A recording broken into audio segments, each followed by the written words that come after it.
So guys I hope you are doing well. I am Veer, welcome to stellar family. तो कैसे हो दोस्तों? मैं आशा करता हूँ शानदार तरीके से आप लोग अपनी लाइफ को एंजॉय कर रहे हो, अपनी सेहत, फैमिली और पढ़ाई का ध्यान काफी अच्छे से रख रहे हो। यहाँ पर हम लोग बात करेंगे एक इंपॉर्टेंट डे के बारे में और फिर हम लोग लेक्चर को आगे लेकर चलेंगे। डे जो है वो काफी इंपॉर्टेंट होता है, आप लोगों से डायरेक्ट भी क्वेश्चन बन सकते हैं। डे से रिलेटेड आप लोग आंसर राइटिंग में भी उसको यूज कर सकते हैं। जैसे हम लोग अभी बात करेंगे नेशनल डी वर्मिंग डे के बारे में। ये एक तरीके से क्या होता है, इसका मतलब होता है स्वच्छ करना, कोई भी गंदगी को हटाना। तो इस तरीके से यहाँ पर इसके बारे में बात करेंगे। तो हमारी कंट्री में आप लोगों को बताइए, स्वच्छ भारत मिशन इस पर्टिकुलर मुद्दे के ऊपर काफी अच्छे से बात करता है। तो किस तरीके से हम लोग अपनी कंट्री में या फिर अपने एरिया में यहाँ पर इसके ऊपर फोकस दे सकते हैं। तो 9 तरीके यहाँ पर बताए गए हैं गंदगी को हटाने के। एक एक कर यहाँ पर देखते हैं कि क्या क्या है वो तरीके। अगर ढंग से आप लोग देखें, वॉश करने की बात की जा रही है हैंड को। अगर आप लोग कुछ भी खाते हैं, यानी कि कुछ भी खाने से पहले और कुछ भी खाने के बाद आप लोगों को हाथों को अच्छे से धोना चाहिए। पहला तरीका ये है। नेक्स्ट बात की जा रही है, wash your hand after using bathroom. Bathroom use करने से बाद में अपने हाथ को जरूर धोइए, ये जरूरी है। वॉश फ्रूट या वेजिटेबल बिफोर ईटिंग, यानी कि जो भी आप लोग फ्रूट और वेजिटेबल लाते हैं उसको आप लोग जरूर धोइए खाने से पहले। ये काफी जरूरी है, पता नहीं किस किस के और कैसे कैसे हाथों में से निकलकर ये आप लोगों तक पहुंचता है। चौथे नंबर पर बोला गया कि बॉयल करना है वेजिटेबल को 1 मिनट पहले कुकिंग करने से। इससे क्या होगा, जो भी उसके अंदर एक तरीके से कीटाणु होंगे वो खत्म हो जाएंगे और फिर प्रॉपर वे में आप लोग इसको यूज कर पाएंगे। बात की जा रही है कि जो एनिमल का जो भी यहाँ पर एक तरीके से एक्सट्रैक्ट होता है, यानी कि जो भी उनका गोबर वगैरह होता है और या ह्यूमन का कोई भी एक्सट्रैक्ट होता है, इंश्योर करो कि इसको सेफली डिस्पोज किया जाए, वो इधर उधर न पड़ा रहे। ठीक है, तो ये बात की जा रही है। नेक्स्ट बोला जा रहा है, do not eat raw fish या फिर पोर्क या फिर जो बीफ होता है, यानी कि कच्चा माल, जो भी कच्चा एक तरीके से मांस होता है वो आप लोगों को नहीं खाना है। जो भी यहाँ पर मांसाहारी है, अगर खाना भी है तो उसको अच्छे से पकाकर खाइए, ये बात यहाँ पर बोली गई है। नेक्स्ट बोला गया कि जो बच्चे होते हैं उनके कई बार आप लोगों ने फिंगर्स के जो नेल्स हैं वो देखे होंगे, तो उनको आप लोगों को अच्छे से उनको काटना चाहिए और छोटा रखना चाहिए, जिससे कि बच्चे जो हैं वो आगे चलकर कोई प्रॉब्लम फेस न कर सके। और जो उनके अंडरवियर होते हैं वो डेली प्रॉपर वे में चेंज करने चाहिए, जो बच्चे यहाँ पर ये चीज़ें नहीं जानते हैं। नेक्स्ट यहाँ पर बहुत ही बात बोली गई है कि आप लोगों का जो भी खाना है आप लोगों को उसको कवर करके रखना है, ओपन नहीं रखना है, मक्खी वगैरह उसके ऊपर ना बैठे। ये सारी चीज़ें आप लोगों को देखने को पड़ेगी। नेक्स्ट बात की जा रही है ओपन डेफिकेशन, खुले में शौच नहीं करना है, क्योंकि खुले में शौच करना बहुत सारी बीमारियों को यहाँ पर दावत देता है। तो इसलिए यहाँ पर इससे दूर रहना है, ये काफी ज्यादा जरूरी है, तो इसके ऊपर फोकस देना है। जो भी डॉग वगैरह है आप लोगों के आसपास रहते हैं, कई बार आप लोग उनको टच करते हैं या कई बार उनको आप लोग अपने पास भी सुलाते हैं, तो उसको भी थोड़ा ध्यान रखिए, डॉग को आप लोगों की कोई भी बीमारी ना हो, वो प्रॉपर वे में साफ सुथरा रहे, खुद भी नहाइए और नहलाइए और डॉग को भी साफ सुथरा रखिए, अगर आप लोग बीमारी से दूर रहना चाहते हैं तो ये सारी बातें यहाँ पर फोकस की जाती है नेशनल डीवर्मिंग डे के बारे में। एवरी ईयर ये 10 फरवरी और अगस्त 10 को ऑब्जर्व किए जाते हैं, जो कि काफ़ी इंपॉर्टेंट है यहाँ पर, क्योंकि 2 बार आप लोग इस डे को अगर डिस्कस करेंगे तो ही लोगों तक ये चीज़ें पहुँच पाएगी। आप लोग एक बात समझने की कोशिश कीजिए, जैसे ओपन डेफिकेशन यानी कि खुले में शौच किया जाता है, तो वो जो इस तरीके से खुले में शौच करते हैं वो फिर सारी चीज़ें जो है मिट्टी में मिक्स हो जाती हैं। उसके बाद में अगर वहाँ पर कुछ उगाया जा रहा है तो इनडायरेक्ट वे में वो फूड में पहुँचती हैं चीज़ें। अगर जानवरों के लिए घास उगाया जा रहा है तो जानवरों के पेट में जाती है, फिर हम लोग दूध, दही, घी वगैरह खाते हैं, तो इनडायरेक्ट वे में कुछ ऐसी चीज़ें होती हैं जो हमारी बॉडी में भी करती हैं। तो इसी के चलते बोला गया है कि जो सोयल ट्रांसमिटेड हेलमिंथ्स है, जिसको एसटीएच बोलते हैं नॉर्मली, तो उनको बोला गया है कि आप लोग एक तरीके से इसके ऊपर फोकस देकर चलिए, ताकि जो यहां पर बच्चे हैं उनको हम लोग साफ सुथरा रख सकें, क्योंकि 1 से लेकर 19 साल तक का जो एज ग्रुप है, इस एज ग्रुप में काफी ज्यादा ऐसी प्रॉब्लम देखने को मिल जाती है। नेक्स्ट बात की जा रही है यहाँ पर, ये इंटेस्टाइनल जो वर्म्स होते हैं, यानी कई बार आप लोगों की आंतों के अंदर भी चीजें पहुंच जाती हैं, तो उसके ऊपर भी हम लोग को फोकस देना पड़ेगा, क्या खाना है क्या नहीं खाना है। आप लोगों को एक प्रॉपर एक अच्छी डाइट मिलनी चाहिए। आप लोगों से अगर मैं बात करूं सस्टेनेबल डेवलपमेंट गोल के बारे में, तो यहां पे भी गोल नंबर 6 जो है वो यहां पर बात करता है कि क्लीन वाटर और सैनिटेशन के बारे में, यानी कि साफ पानी होना चाहिए और इसी के साथ में आप लोगों को साफ सफाई रखनी है, ताकि कोई भी बीमारी आप लोगों के पास में न फैले।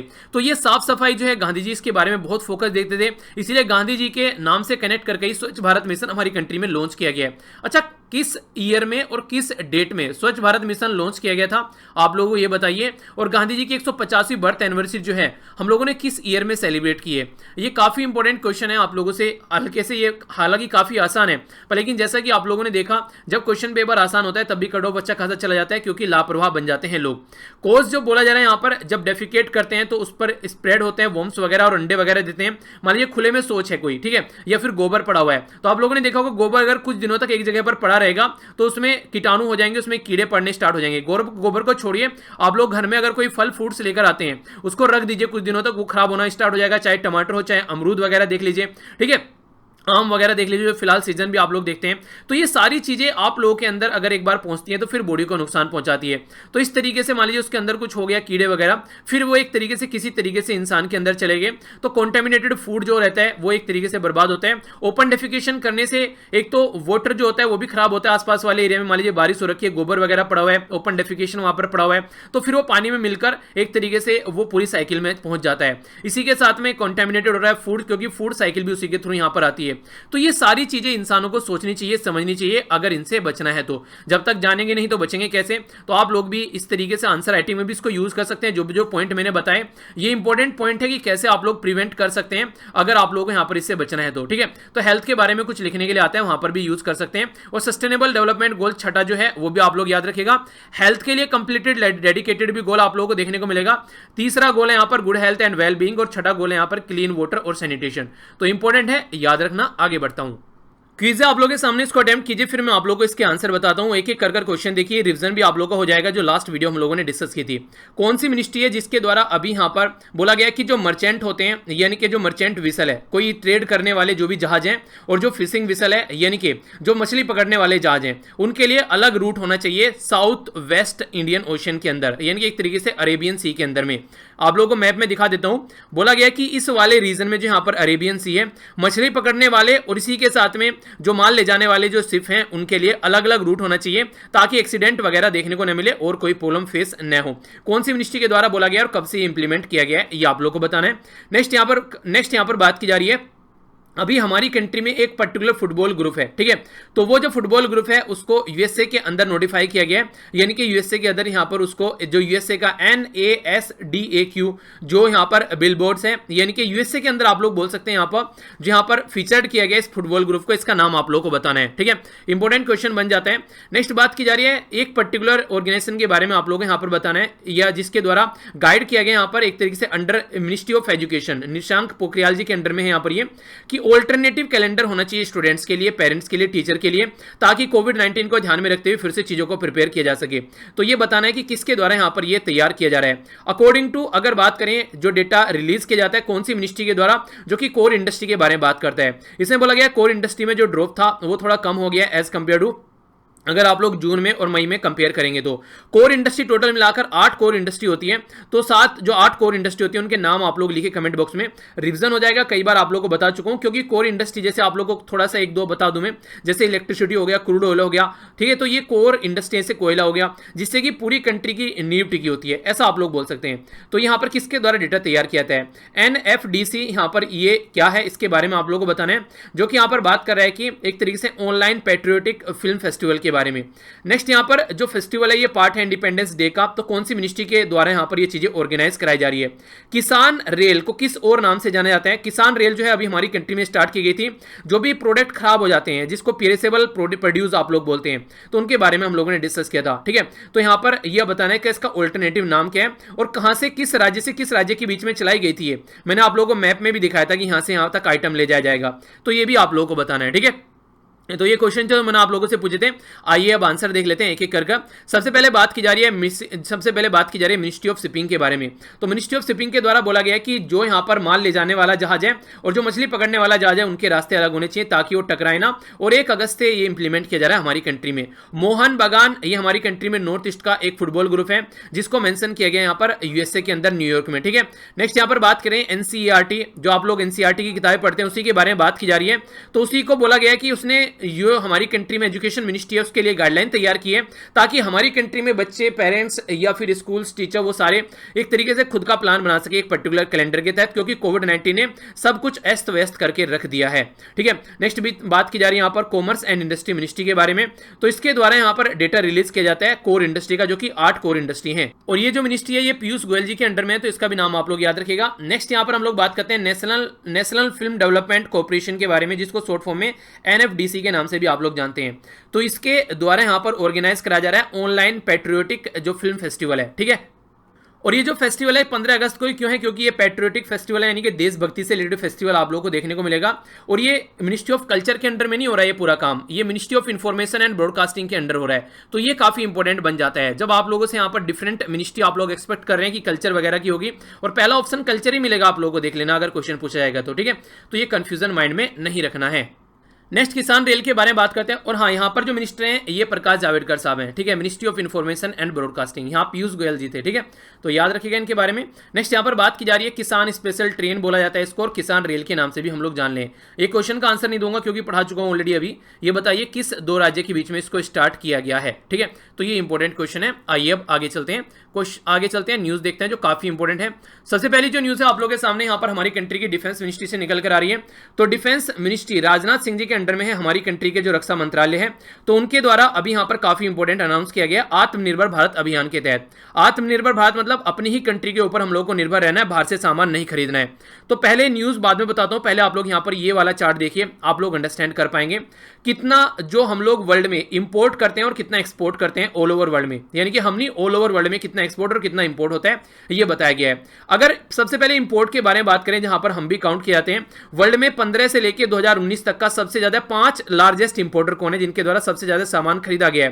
पहले नंबर पर है सऊदी अरेबिया, वर्ल्ड में टोटल एक्सपोर्ट का जो बेसिकली इंपोर्ट होता है यानी कि बाहर से सामान खरीदते हैं 12% सऊदी अरेबिया ने खरीदा है, 9.2% इंडिया ने।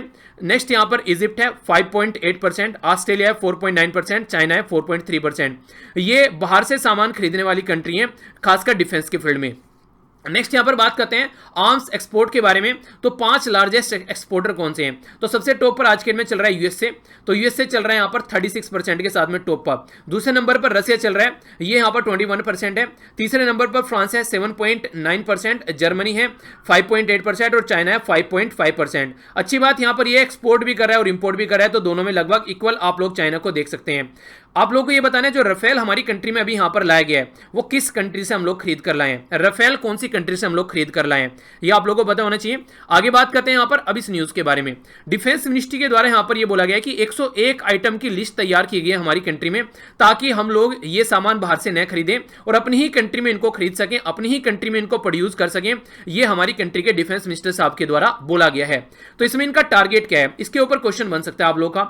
इनके द्वारा बोला गया है कि हमारा जो टारगेट है कि लगभग 25 बिलियन जो डॉलर है यहां पर ये हम इंडिजिनियसली अपनी कंट्री में डेवलप करें, जिसमें से यहां पर जो टोटल जो बोला गया है 25 बिलियन का होना चाहिए इंडिजिनियसली मैन्युफैक्चर, और कम से कम 5 बिलियन का हम लोग इसको एक्सपोर्ट भी कर सकें, यानी कि खुद के ऊपर डिपेंडेंसी अपनी बढ़ानी है, बाहर से नहीं खरीदना है, और दूसरा एक्सपोर्ट भी करना है। ऐसी ऐसी भावनाएं मन में क्यों आ रही हैं? सबसे पहली बात तो आप लोग चाइना के साथ में देख सकते हैं जैसी कंडीशन हमारी बन रही है, उसके चलते हम लोग को अपने ऊपर डिपेंडेंट रहना पड़ेगा। कल को कोई कंट्री अगर चाइना के फेवर में आ जाए और बोले कि हम लोग आपको सामान नहीं बेचेंगे, या चाइना एक तरीके से कुछ भी ऐसी हरकतें करेगी उसके ऊपर प्रेशर डाले किसी तरीके से, तो फिर हमारे लिए प्रॉब्लम क्रिएट हो सकती है। तो हम लोगों को सेल्फ सफिशिएंट होना पहली बात। ये आत्मनिर्भर भारत हमारी कंट्री में जो स्टार्ट किया गया था ये इसी का पार्ट आप लोग बोल सकते हैं।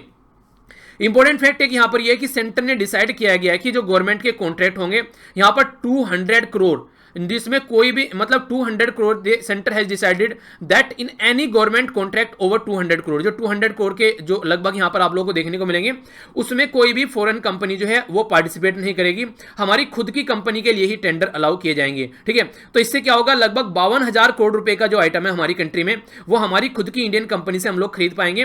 तो हमारी ही कंट्री के सामान बनाने वाले होंगे, हमारी ही कंट्री के सामान बेचने वाले होंगे, तो इनडायरेक्ट वे में इंप्लॉयमेंट भी जनरेट होगा और दूसरे के ऊपर डिपेंडेंसी भी घटेगी। तो दोनों ही तरीके से एक अच्छा ये स्टेप आप लोग बोल सकते हैं। इसी के साथ में एक और इंपॉर्टेंट फैक्ट है, जैसे कि हम लोग काफी कुछ सामान खरीद कर लेकर आते हैं यूएसए से, ठीक है, कुछ रशिया से खरीद कर लेकर आते हैं काफी, तो रशिया जो है आज के दिन में चाइना के साथ में मिलजुल कर रहता है। कल को अगर कुछ कंडीशन बनने लगे, प्रेशर बनाने लगे, तो वहां पर भी कुछ और कंडीशन बन सकती है। ठीक है, तो इसलिए थोड़ा सा हम लोग को वो चीजें देखने को मिलेंगी। और कल को यूएसए भी उल्टी सीधी हरकतें कर सकता है, क्योंकि यूएसए किसी का नहीं है, वो टाइम टू टाइम अपनी चीजों को देखता है और जहां सुटेबल लगता है उधर ही कूद जाता है। तो इसलिए यूएसए को भी थोड़ा सा चेक एंड बैलेंस रखना चाहिए कि हम लोग उसके ऊपर भी डिपेंडेंट नहीं है। कोविड-19 ने सबकी नाक में दम कर रखा है, तो इसी के चलते यहाँ पर रिजर्व बैंक ऑफ इंडिया के जो रिजर्व बैंक ऑफ इंडिया के द्वारा यहाँ पर एक कमेटी बनाई गई है केवी कामत साहब के अंदर में। ये जो कमेटी है देखेगी कि क्या क्या रिजोल्यूशन यहाँ पर लाए जा सकते हैं कोविड-19 के स्ट्रेस से बचने के लिए। जो भी यहाँ पर लोन गया है, फिलहाल अभी क्या हो रहा है, देखिए लोन तो जा रहा है लोगों के पास में, पर लेकिन एनपीए काफी ज्यादा बनने के चांसेस हो जा रहे हैं। एनपीए क्या बोलते हैं, नॉन परफॉर्मिंग एसेट्स बोलते हैं, तो इसके बनने के चांसेस हो जा रहे हैं, और खासकर सही तरीके से यूटिलाइजेशन भी नहीं होता हुआ नजर आ रहा है, क्योंकि अगर ढंग से लोन जाता तो इसका मतलब ये भी होना चाहिए कि आउटपुट अच्छा आना चाहिए। तो यहां पर अभी जो सबमिट करेंगे अपनी रिकमेंडेशन फाइनेंशियल पैरामीटर के बेस पर, तो ये आने वाले टाइम पर यहां पर काम करेंगे। तो बेसिकली इंडियन बैंक एसोसिएशन जो है हमारी कंट्री में, आईबीए जो इंडियन बैंक एसोसिएशन है, जो यहां पर ये सेक्रेटरीट का काम करेगा इसके लिए, और कमेटी में और भी कई सारे मेंबर हैं। जैसे यहां पर बात की जा रही है, यह दिवाकर गुप्ता, टी एन मनोहरन, ये अश्वनी प्रकाश। देखिए बेसिकली आप लोगों से पूछा जो जाता है ना, वो चेयरमैन ही पूछा जाता है, ठीक है, और ज्यादा आप लोगों से चीजें नहीं पूछी जाएंगी। नेक्स्ट यहाँ पर सुनील मेहता है जो सीईओ है इंडियन बैंक एसोसिएशन के, तो एक ये इंपॉर्टेंट पर्सनैलिटी आप लोग याद रख सकते हैं। तो कोविड-19 का इंपैक्ट क्या है, कैसे उससे निकला जा सकता है, इसके बारे में यहाँ पर एनालिसिस करने के लिए ये कमेटी बनाई गई है। नेक्स्ट ये प्रोग्राम मैं आप लोगों से पहले भी डिस्कस कर चुका हूं, फिर से न्यूज में आ रहा है तो आप लोगों का रिवीजन हो जाएगा। यहां पर बात की जा रही है पीएम सेवा निधि, इसको बोलते हैं prime minister street vendor Atmanirbhar Nidhi. यानी कि एक तरीके से जो गलियों में अपना जो रेडी वाले होते हैं, जो बेसिकली सामान बेचते रहते हैं साइकिल पर, रेडी पर, जो गलियों में घूम घूम कर सामान बेचते हैं, उनको बोलते हैं स्ट्रीट वेंडर। तो उनके लिए स्कीम है। तो सबसे पहले बात की जा रही है यहाँ पर किसके द्वारा है, यहाँ पर ये, तो यहाँ पर हमारी कंट्री में हाउसिंग एंड अर्बन अफेयर जो मिनिस्ट्री है, तो उसके द्वारा यहाँ पर ये स्कीम है, ठीक है। तो कंफ्यूजन नहीं रहना है कि किसके द्वारा है। तो यहाँ पर स्ट्रीट वेंडर जो है उनको एक तरीके से जिनके पास में आइडेंटिटी कार्ड नहीं है, ठीक है, तो उनको यहाँ पर बेसिकली हेल्प प्रोवाइड कराने की बात की जा रही है। Street vendor do not have identity card और सर्टिफिकेट ऑफ वेंडिंग, घूमने का वहां पर सर्टिफिकेट भी नहीं है, तो उनके लिए यहाँ पर ये प्रोवाइड कराई जाएगी हेल्प। जिस तरीके से डिजिटली इनेबल्ड प्रोसेस यहां पर लिया जाएगा, रिकमेंड की जाएगी यहां पर अर्बन लोकल बॉडीज को, ताकि यहां पर चीजें जो है वो ढंग से इंप्लीमेंट की जा सके। तो प्राइम मिनिस्टर के द्वारा लॉन्च किया गया था ये प्रोग्राम, ताकि चीजों को इंप्लीमेंट किया जा सके उन लोगों के लिए भी जिसके पास में कुछ भी एक तरीके से हेल्प नहीं है। कल मैं यहां पर एक वीडियो देख रहा था, तो उसमें यहां पर एक कंडीशन थी, देखिए कई सारे ऐसे लोग हैं हमारी कंट्री में जो मूर्ति बनाते हैं, यानी कि जैसे गणेश जी, जैसे गणेश चतुर्थी आती है तो उस टाइम पर मूर्ति देखने को मिलती है, और भी जैसे कि आप लोगों ने देखा होगा हनुमान जी से रिलेटेड मूर्ति, या फिर किसी भी गॉड से रिलेटेड किसी पर्टिकुलर पर्सनैलिटी की जो तस्वीर बनाई जाती है। खासकर हिंदू फेस्टिवल में मूर्ति पूजन काफी ज्यादा होता है। तो जो भी लोग यहां पर ये मूर्ति बनाने का काम करते थे, आज के में वो भूखे मर रहे हैं, उनके पास में कुछ भी नहीं है कमाने के लिए और सड़कों पर आ रहे हैं। तो ये भी ऐसी ऐसी कंडीशन देखने को मिलेगी जिनके बारे में हम लोग सोच भी नहीं सकते। एक ऐसा सेक्शन भी सोसाइटी का निकलकर सामने आता है जो कि यहां पर अपनी जिंदगी को जैसे तैसे जी रहा है, ठीक है, तो उसके ऊपर भी फोकस देना चाहिए।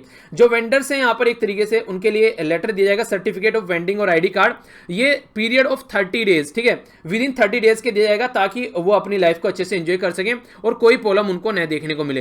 तो इसके तहत यहाँ पर ये स्कीम काम करने वाली है, ठीक है।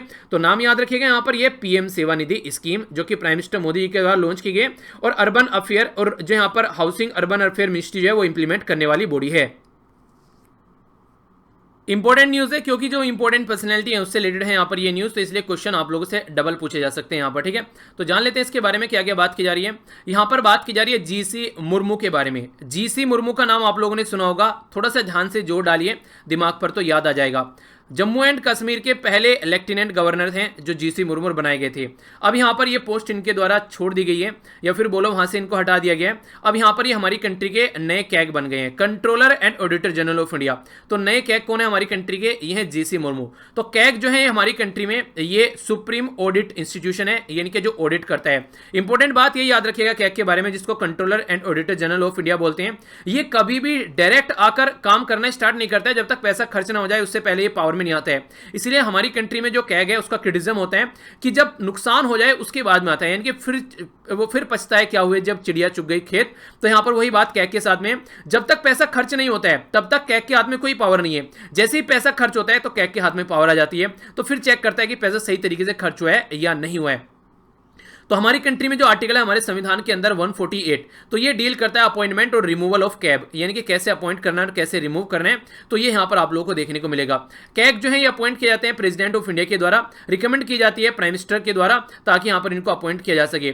6 साल या फिर 65 साल जो भी पहले हो जाए उस टाइम तक ये ऑफिस में रहते हैं। यानी कि अगर इनकी एज 6 साल, जो इनकी एज जो है वो 6 साल इनकी पहले हो गई, 65 साल होने से पहले ये अपॉइंट किए गए, मान लीजिए वहां पर 52 साल की एज में, ठीक है, या फिर ये अपॉइंट किए गए वहां पर 58 साल की एज में, तो आप लोग समझिए कि 6 साल होने से पहले यहाँ पर इनकी एज कंप्लीट हो जाए, वो 6 साल सॉरी वो 65 साल होने से पहले एज कंप्लीट हो जाएगी। या फिर मान लीजिए ये अपॉइंट किए गए यहाँ पर 62 साल की, वो 62 साल की एज में, तो ओनली 3 साल की काम करके इनका एक तरीके से एज कंप्लीट हो जाएगी। तो इसलिए कहा जाता है जो भी पहले हो जाए, ठीक है। तो ये याद रखना। एक और इंपॉर्टेंट क्वेश्चन जो पास्ट में कई बार पूछा जा चुका है कि अपनी रिपोर्ट बेसिकली जो है यहाँ पर जो रिपोर्ट है जो कैग की यहाँ पर ये पार्लियामेंट के सामने रखी जाती है, तो कौन कंसीडर करता है इसकी रिपोर्ट को, तो ये याद रखिएगा यहाँ पर है पब्लिक अकाउंट कमेटी, ठीक है, जिसको पीएसी के नाम से आप लोग जानते हैं। तो पब्लिक अकाउंट कमेटी का जहां भी नाम आ जाए समझ जाना ये कैग से रिलेटेड है।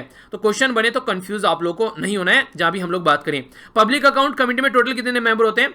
22 मेंबर होते हैं। क्वेश्चन आप लोगों के सामने है कि पब्लिक अकाउंट कमेटी में जो 22 मेंबर होते हैं, लोकसभा से कितने होते हैं और राज्यसभा से कितने होते हैं, ये आप लोगों को बताना है, ठीक है। क्वेश्चन है थोड़ा सा इसलिए दे रहा हूं ताकि थोड़ा सा डिटेल में जाकर पढ़ सकें, क्योंकि पॉलिटी में काफी डिटेल में सारी चीजें कवर की है। तो पब्लिक अकाउंट कमेटी, कैग वगैरह ये सारे जाकर आप लोग रिवाइज भी कर सकते हैं अगर आप लोग सोचे तो, ठीक है। आगे बढ़ता हूं। काफी इंपॉर्टेंट पर्सनैलिटी है प्रदीप नाम, अब की बार काफी आप लोगों को न्यूज में देखने को मिल रहा है। टॉपर की रैंक भी एक प्रदीप नाम से है, फिर आगे चलकर एक और प्रदीप कुमार है, फिर आगे चलकर यहां पर प्रदीप कुमार जोशी यूपीएससी के चेयरमैन भी बन गए हैं। तो ये प्रदीप अब की बार काफी ज्यादा न्यूज में है। तो प्रदीप जी के बारे में जान लेते हैं थोड़ा। प्रदीप कुमार जोशी यहां पर यूपीएससी के नए चेयरमैन बने हैं।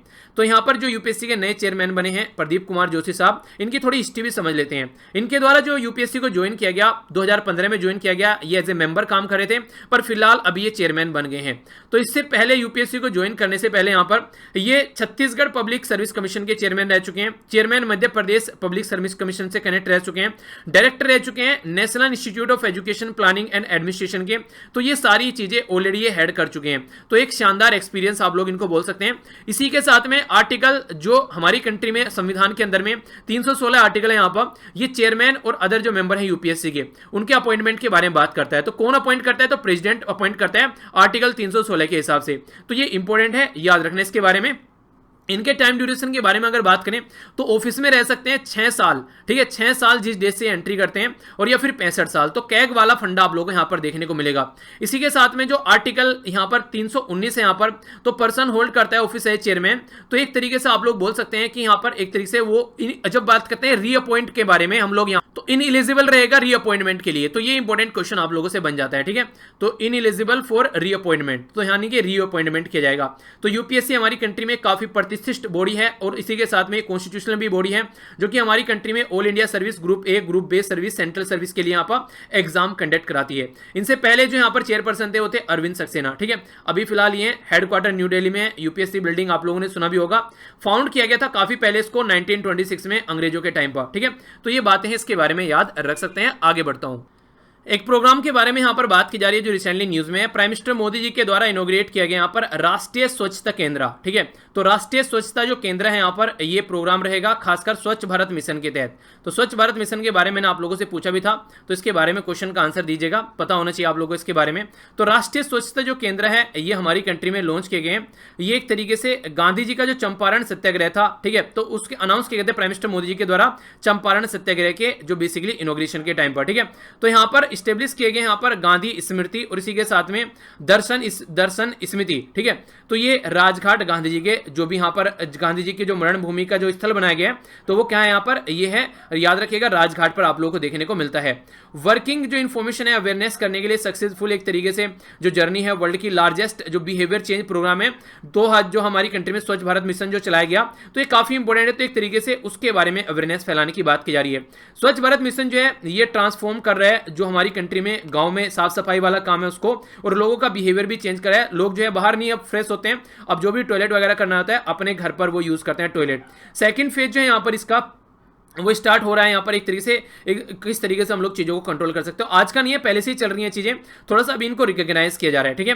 तो ये प्रोग्राम है, याद रखिएगा, हमारी कंट्री में स्वच्छ भारत मिशन जो था 2 अक्टूबर 2014 में ये लॉन्च किया गया था। 2019 तक का टारगेट था कि हम लोगों को कंप्लीट करना है। जब यहाँ पर 2019 से 5 साल कंप्लीट हो गए, तो 2 अक्टूबर 2019 में 150वीं बर्थ एनिवर्सरी महात्मा गांधी जी की सेलिब्रेट की गई।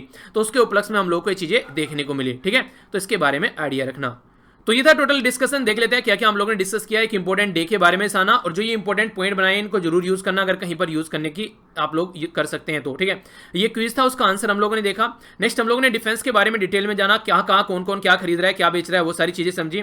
नेक्स्ट हम लोगों ने एक कमेटी के बारे में जाना, केवी कामत साहब के अंदर में कैसे कोविड-19 का इंपैक्ट चेक किया जा रहा है। इसी के साथ में हम लोगों ने जाना पीएम सेवा निधि के बारे में। नेक्स्ट हम लोगों ने यहाँ पर कैग के बारे में डिटेल में समझा कुछ इन्फॉर्मेशन के साथ में। इसी के साथ में यूपीएससी और उसकी बैकग्राउंड की इन्फॉर्मेशन हम लोगों ने देखी, जो कि इंपॉर्टेंट क्वेश्चन आप लोगों से बन सकता है। नेक्स्ट यहाँ पर हम लोगों ने यहाँ पर जाना एक तरह स्वच्छ भारत मिशन के बारे में। तो ये था टोटल आज का डिस्कशन। अब देखते हैं कितना अच्छे से सुना है या फिर आप लोग एंजॉय कर रहे थे, ठीक है। तो यहाँ पर देखते हैं कि कितना ध्यान से आप लोगों ने सुना है। कमेटी का नाम आप लोगों को बताना है और किसकी अध्यक्षता में बनाई गई है, किसके द्वारा बनाई गई है। ये यहाँ पर कोविड-19 की इस टेस्ट को टैकल करने के लिए किसके द्वारा रिकमेंड किया गया और किसकी अध्यक्षता में है, ठीक है।